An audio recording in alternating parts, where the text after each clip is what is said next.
नमस्कार प्यारे बच्चों, मैं विजय।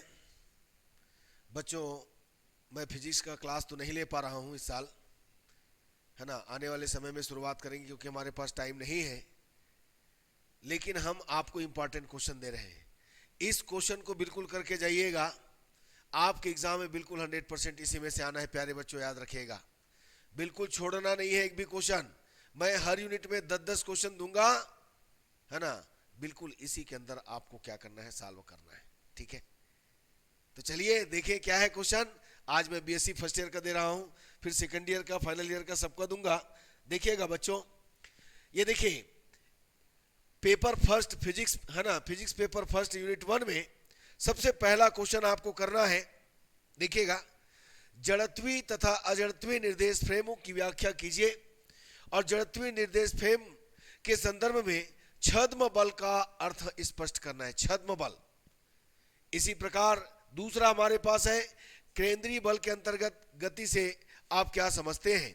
सिद्ध कीजिए कि केंद्रीय बल के अंतर्गत गति करते हुए कण का कोणीय संवेग नियत रहता है तथा गति एक तल में होती है। प्यारे बच्चों याद रखिएगा। तीसरा क्वेश्चन, गुरुत्वीय क्षेत्र गुरुत्वीय विभव को समझाइए और गुरुत्वीय क्षेत्र और गुरुत्वीय विभव में संबंध स्थापित कीजिए।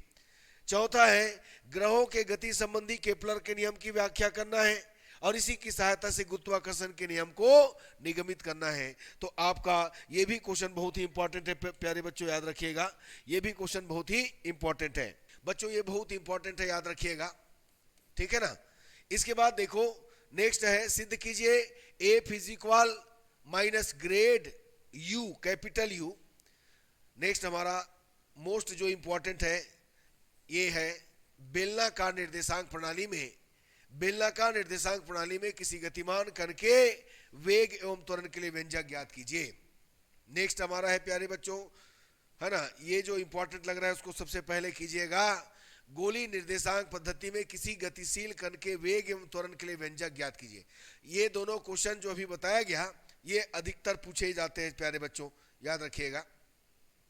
नेक्स्ट है, कोरियोलिस बल तथा कोरियोलिस त्वरण की व्याख्या कीजिए तथा इसका, है ना, व्यंजक उत्पन्न करना है। केपलर के ग्रहों के गति संबंधी प्रथम नियम लिखिए तथा इसे सिद्ध कीजिए। तो बच्चों, है ना, इसको भी हम इंपॉर्टेंट लगा देते हैं, बहुत इंपॉर्टेंट। 10 में 10 तो करना ही है, लेकिन जो इंपॉर्टेंट है उसको पहले कीजिएगा। कोणीय संवेग संरक्षण का नियम लिखिए तथा एन कणों से मिलकर बने निकाय के लिए इसे सिद्ध कीजिए। ठीक है प्यारे बच्चों, तो मैंने 10 क्वेश्चन दिया है पहला यूनिट में और 10 मार्क आपकी जेब में है, 10 नंबर आपकी जेब में है बच्चों, ठीक है। तो मान के चलिए कि 10 नंबर आपकी जेब में चले गया।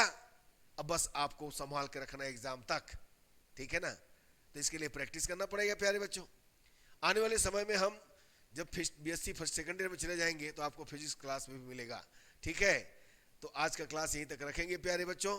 ऐसे हमारा थोड़ा गला, है ना, कल से थोड़ा सा गड़बड़ चल रहा है, ठीक है। आवाज़ क्लियर नहीं आ रहा होगा प्यारे बच्चों, है ना, समझ लीजिएगा, है ना, ठीक है। तो चलिए आज का क्लास यहीं तक रखें। धन्यवाद बच्चों, नमस्कार।